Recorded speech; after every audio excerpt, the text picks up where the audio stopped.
আল্লাহ তাআলা যদি দয়া করে আমাদেরকে মাফ না করে, আমাদের বাঁচার কোনো উপায় নাই। আপনি কি ভেবেছেন আপনার নামাজ দিয়ে আপনি জান্নাতে যাবেন? আপনি তাহাজ্জুদ গুজার সেজদা দিতে দিতে কপালে দাগ ফেলেছেন, এটা আপনারা জান্নাতে নেবে না।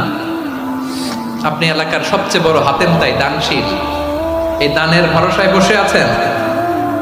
কশিন কালো ওঠা আমাদের নামাজ, আমাদের রোজা, আমাদের ইবাদত, এগুলোকে মিজানের পাল্লায় উঠালে কোনো ওজনই হবে না। তবে আমাদের একটা কৌশল জানা আছে, আমরা আল্লাহর রহমতের ভিখারি। আমরা সেদিন আগেই গুনার স্বীকৃতি দিয়ে দেব। আমরা বলবো, আল্লাহ তুমি প্রশ্ন করার আগে তোমার একটা কথা বলি, আমারে কিছু জিজ্ঞেস করো না, আমি সব করেছি। এমন কোন পাপ নাই যে পাপ আমারে দিয়ে হয় নাই। তোমার রহমত দিয়ে তুমি জান্নাতে পাঠাবা, তোমার দয়ায় জান্নাতে যেতে চাই, আমল দিয়ে না। পারবেন বলতে? কিয়ামতের দিন আমরা বলবো, আল্লাহ আমার আমল দিয়ে জান্নাত চাই না, আমি তোমার দয়া দিয়ে জান্নাত চাই।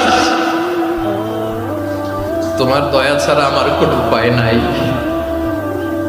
কারণ আল্লাহ যদি বিচার করে, বাঁচার কারো উপায় নাই। আল্লাহ যদি বলে ফেলেন তুই এটা করলি কেন, ওখানে গেলি কেন, কোরআনে 1000 বার নিষেধ করলাম তারপরেও এই পাপে জড়ালি কেন, এরকম প্রশ্ন ছুড়ে দিলে আমার উত্তর আছে?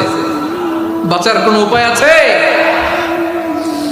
রোজ হাসরে হে আল্লাহ আমার করোনা বিচার, আল্লাহ করোনা বিচার।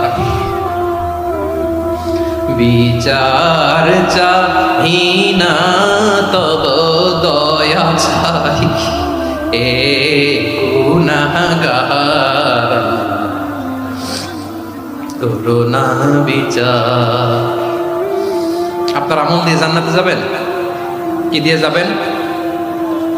আল্লাহর দয়া দিয়ে। আল্লাহর রহম আর দয়া ছাড়া কেউ জান্নাতের চেহারাও দেখতে পাবে না।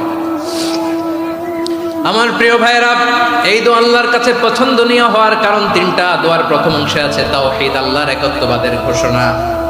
এই দোয়ার দ্বিতীয় অংশ আছে তাসবিহ, আল্লাহর প্রশংসা সূচক বাণী। এই দোয়ার 3 নম্বর অংশ পাপের স্বীকৃতি। তাহলে আমরা সবাই গুনাহগার। আমরা আল্লাহর কাছে পাপের স্বীকৃতি দিয়ে বলবো, ও আল্লাহ ইন্নী কুনতু মিনাজ জালিমিন, আমরা জুলুম করেছি, পাপ করেছি, অন্যায় করেছি, আল্লাহ বুঝতে পারি নাই। শয়তানের ওয়াসওয়াসায় পড়ে, বন্ধুর পাল্লায় পড়ে, নফসের খায়েশ মিটাতে যে আল্লাহ করে ফেলেছি। তুমি গুনাহ না মাফ না করলে আমাদের গুনাহ মাফ করার দ্বিতীয় কেউ নাই। ঠিক কিনা বলেন? এভাবে অনুতপ্ত হয়ে যদি আল্লাহর কাছে দোয়া করেন,